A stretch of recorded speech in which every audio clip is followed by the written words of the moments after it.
Welcome back to Crime Pod. Holmes told her that she must be patient, as the insurance officials were suspicious of the entire transaction and that he considered it advisable for the family to remain separated for the present.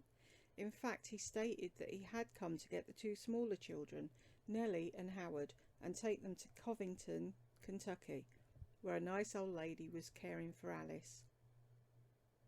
Mrs. Petizel made strenuous objections to this plan, but after some argument Holmes persuaded her to consent to their going. The monster then produced a note on which he stated that he and Mr. Petizel had obtained $16,000 from attorney Samuels in Fort Worth, and in order to save their property there, a portion of the amount must be forwarded immediately.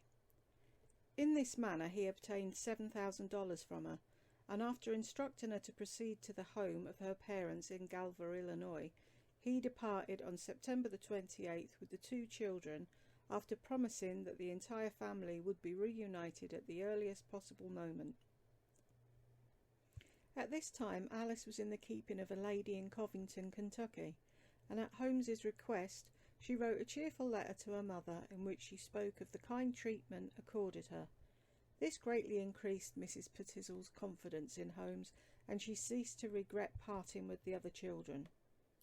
Immediately after the letter was forwarded, Holmes had Alice meet him and the other two children in Indianapolis, and from thence they journeyed to Cincinnati. He left Cincinnati on October the 1st with the three children and proceeded to Indianapolis, where he put the children in the Circle Hotel and then met Miss Yoke and stopped with her at another hotel in the neighbourhood. This lady believed herself to be Holmes's lawful wife and knew nothing of his misdeeds. He represented that he was endeavouring to place a patent copier on the market, with which he expected to make a fortune, and that his mysterious journeys were in connection with this business. He planned so that Miss Yoke never met the children. The next day Holmes took Alice and Nellie to Detroit, but little Howard had mysteriously disappeared. Holmes wrote for Mrs. Petizel to bring the baby and Desi to Detroit, where they were to meet Mr. Petizel. Holmes and his wife stopped at one hotel, the two girls at another, and when Mrs. Petizel arrived she stopped at Geiss's hotel, a very short distance from the New Western, where Alice and Nellie were staying, under the name of Canning, that being the name of their grandparents. Holmes instructed the children to remain in their room, and when he met Mrs. Petizel, he stated that an investigation had been instituted and he deemed it necessary to delay the reunion of the family. As to the investigation, Holmes unconsciously spoke the truth.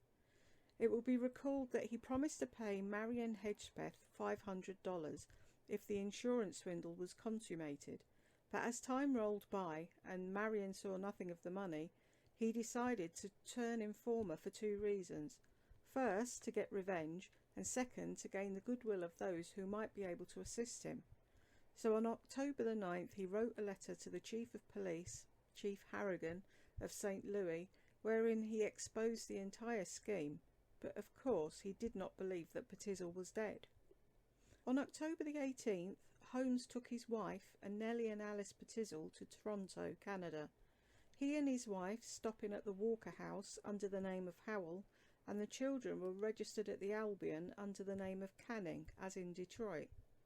Mrs. Petizel was instructed by Holmes to leave on October the 19th for Toronto with Desi and the baby, to Ogdensburg, New York, and then to Burlington, Vermont, where Holmes rented a house at 26 Winooski Avenue, where he intended to murder the remainder of the family, but fortunately the opportunity did not present itself. After the family left this house, a large bottle of chloroform was found in the cellar where it had been left by Holmes. The mother now began to lose hope of ever seeing her husband and the three children again, and she finally returned to her relatives in Galva, Illinois. Pleading urgent business, Holmes left Miss Yoke about November the 1st and went to Gilmantown, where he remained with his legal wife until November the 17th, when he went to Boston. The detectives got on his trail while he was at his old home and traced him to Boston, where he was arrested on November the 19th. His effects were searched and several letters were found, which had been written by the Petizel children to their mother. Holmes believed that the authorities either suspected him of having substituted a body, falsely claiming it was Petizel, or wanted him for horse stealing in Texas. Having in mind the manner in which horse thieves were frequently punished in Texas, he immediately stated that he had defrauded the insurance company by swearing the body found in Callowhill Street was Petizel's, when, as a matter of fact, he stated Petizel had left America with his 3 children. He expressed a willingness to return to Philadelphia and plead guilty to the insurance swindle charge, providing he was not turned over to the Texas authorities. As he made a statement in which he claimed Mrs. Petizel was party to the fraud, she was arrested and brought to Boston with Desi and the baby.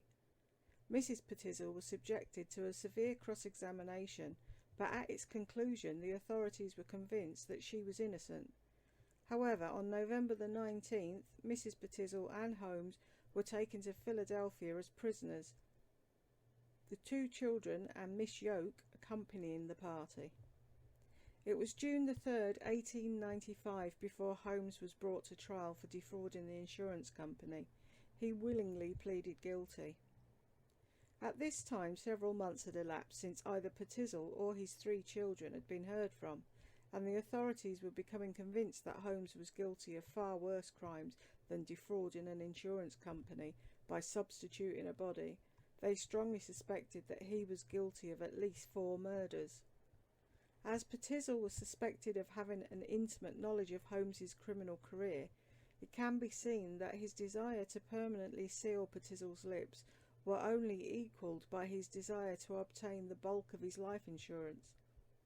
Mrs. Petizel would eventually realise this, and if her husband was not returned to her, she would inform the authorities, with the result that the body in the potter's field would be subjected to a closer examination, which would mean that Holmes would probably be charged with the murder of Petizel. The older children were probably informed by their mother of the insurance swindle and were assured that their father would return, and of course children talk. The officers assumed that Holmes realised all this and that he decided that his safety was assured only after the entire family was disposed of. He could not hope to kill 6 people at once without being detected, so he decided to separate them and murder them one by one.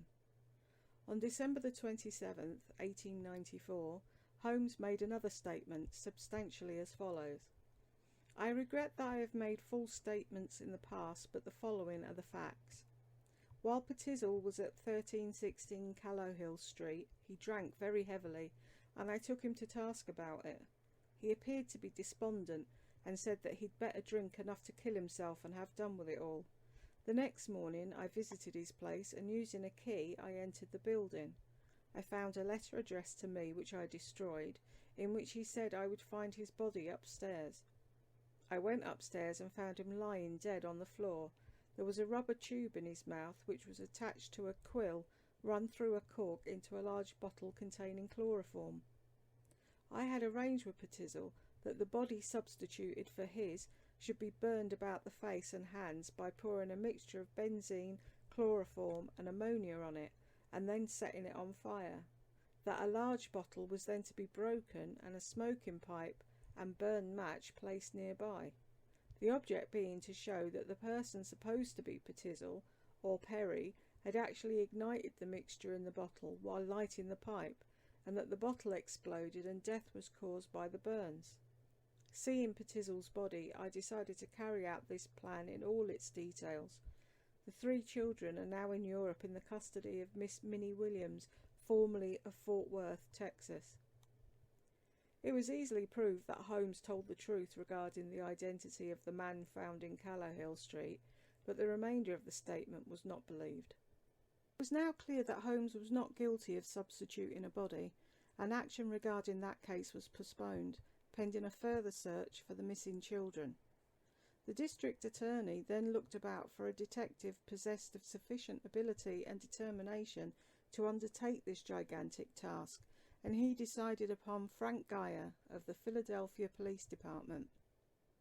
As 8 months had elapsed since the children were last seen, and as it was probable that persons who had seen them had forgotten their faces, it can be readily understood that the obstacles confronting this officer were apparently insurmountable.